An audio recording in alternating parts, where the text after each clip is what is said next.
Ayun, medyo mahirap yan, ano? Magulo, di ba? Anong kinalaman ng cable car? Anong kinalaman ng Skyway doon sa ginagawa ko?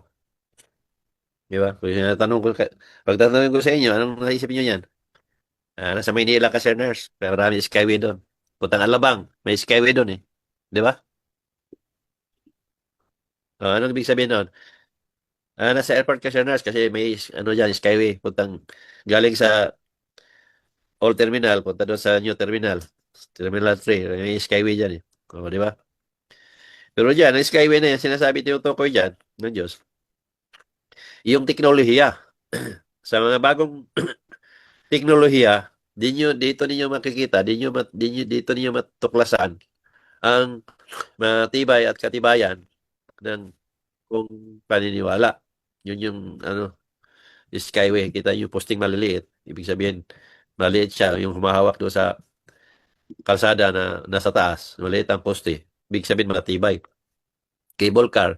Ibig sabihin, mga gamit ng teknolohiya na mga satellite, mga cable, yun. Ngayon, anong meron dyan? Ito yung mga ginagawa natin ito sa Facebook, sa lahat ng social media, yung mga AI video.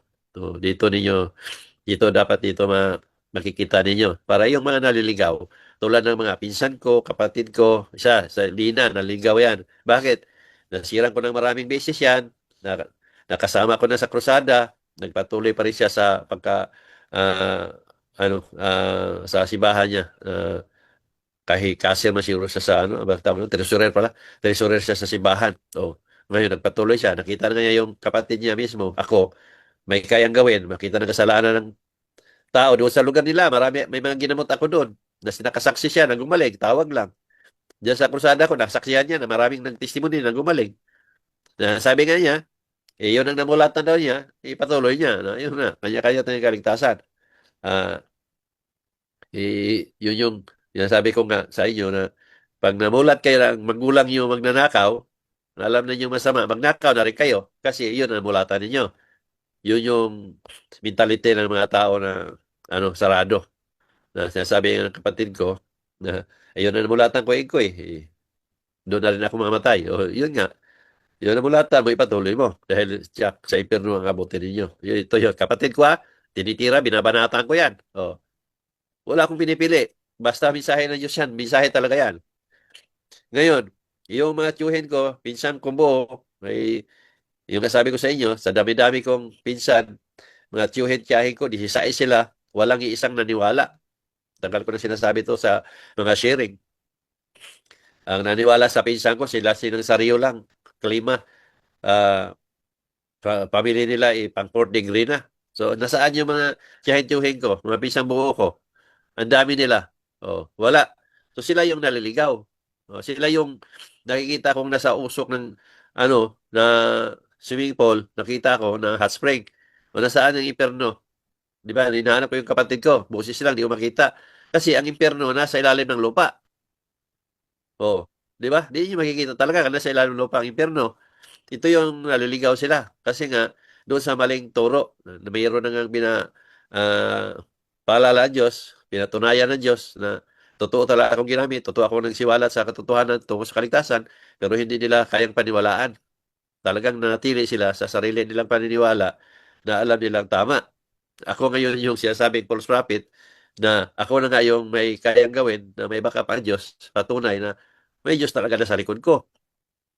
So ngayon, dahil ipinipilit niyo sa inyo kayo tama, ay din, kayo din ang mapapahamak. Kaya, andyan ang impyerno naghihintay sa inyo. Pagdating sa panahon na lumikas na kayo sa mundo ng mga buhay. So yan, sabi ko nga rin sa inyo, na-share ko sa inyo, ang papa ko mismo, pinakita na nasa impyerno. Kaya hindi ako nalungkot. Bakit? Sila may gawa nun eh. Di ba? Kung may impyerno kayo, kayo yun. Ano man ang gagawin ninyo, gawin ninyo. Hindi naman ako mapunta sa impyerno, kayo naman eh. Sundin ninyo kung anong gusto ninyo. Gawin ninyo kung anong gusto ninyo gawin. Yung sabi ko, kanya-kanya tayo ng kaligtasan. Then, kung ano yung palagay ninyo nga, yun ang makapagligtas sa inyo, patuloy ninyo. Pero walang kaligtasan doon. Naniwala kayo. Dahil ang paniniwalang namulatan ninyo, nagagaling sa pare at pastor ninyo, na walang backup ng Diyos, at walang patunay, ah, wala tayong makitang may kaligtasan kung hindi puro kapahamakan. Ipatuloy ninyo kasi sayang naman din ang impyerno pag wala kayo. Pag lahat patawarin ng Diyos, tulad ng paniniwala ninyo, na sinasabi ninyo, tinuturo ng mga pare at pastor ninyo, ang sabi, ang lahat ng nakasala ay patawarin ng Diyos, taos pusong nagsisi at ng bago. O di ba? So, lahat ng tao, pag malapit na mamatay, taos pusong nagbago at nagsisi. Kasi pag nanghingalo ng tao, nandyan yung santalana, nandyan yung taos pusong taimtim na nagdasal, taimtim na nagsasabing, patawarin mo na ako, Panginoon. Kasi segundo na lang, mamatay. Talagang nandoon na yung taos pusong taimtim na panalangin at pakiusap sa Diyos na patawarin. Di ba? Diyan kayo nagkakamali. Bakit? Nandyan sa mensahe ng Diyos eh, at yun yung paniniwala ko eh. Ang sinabi ng Diyos, ngayon mula ko naalala kung kailan nahirapan ka na. Anim, anim na oras na 20 minutos ang natitira sa iyo. Di ba? Ibig sabihin ng Diyos doon, wala na. Hindi mo na magawa at hindi mo na maipakita yung gusto ng Diyos sa iyo na gawin mo para makita niya nagbago ka at nagsisi ka. Yun yung sinasabi ko sa inyo. Ha? Na pagbabago, pagsisisi, nandito sa buhay pa tayo. Hindi sa panahon naghingalo ka na. Wala na. Ngayon, pag lahat pala ay patawarin ng Diyos, pag naghihingalo kayo, nagpasantala na kayo, patawarin pala kayo ng Diyos yan, ayon sa paniwala ninyo at dagdag pa yung pandasal, pamisa na patawarin pala kayo, di nagmukhang katawa-tawa ang Diyos. Bakit? Lahat pala patawarin niya eh.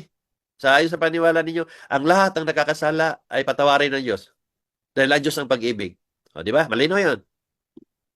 Ngayon, hindi kayo nagtaka, bakit itinuturo ng mga pare at pastor ninyo na may impyerno? Patawarin naman pala lahat eh. Di ba? Sinong ipapasok ng Diyos sa impyerno? Ipatawarin naman pala lahat. Dahil sa pag-ibig na sinasabi ninyo. Oo, tama. Patawarin niya kasi pag-ibig ang Diyos. Bakit nagturo naman kayo ng impyerno? Bakit may impyerno inilaan ng Diyos na tao? Ibig sabihin, hindi lahat patawarin. Kasi may impyerno siyang inilaan eh. Totoo ang Diyos ang pag-ibig. Pero, umiibig siya sa mga taong umiibig din sa Kanya. Ngayon, nagmukha siyang katawa-tawa dahil handa siya ng impyerno na wala naman pala siyang ipasok. Dahil patawarin pala niya lahat. So, ibig sabihin, hindi totoo. Hindi totoo ang patawarin niya lahat. Kasi nandoon sa lahat sa sinasabi ng Diyos eh.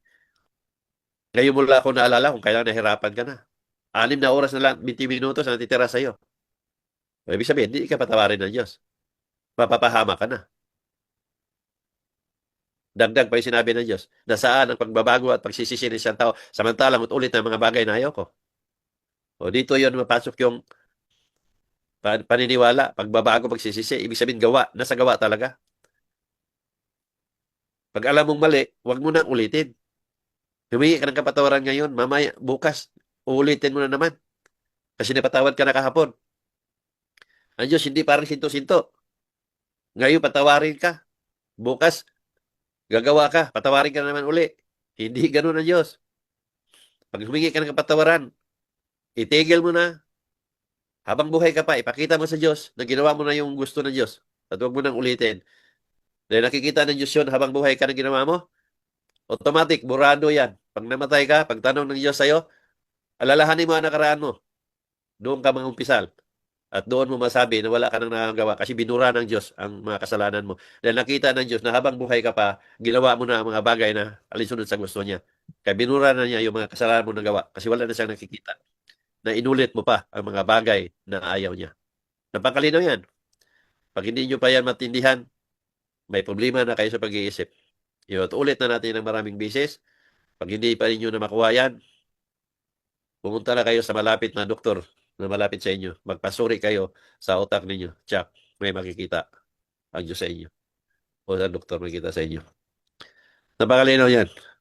Nang turo ng mga pare at pastor ninyo ay puro kasinungalingan. Puro pera lang ang nakaakibat niyan. Puro pera ang nakalakip dyan. Ngayon, sasabihin ninyo, kayo ang tama. Meron nga, utak ang tama sa inyo.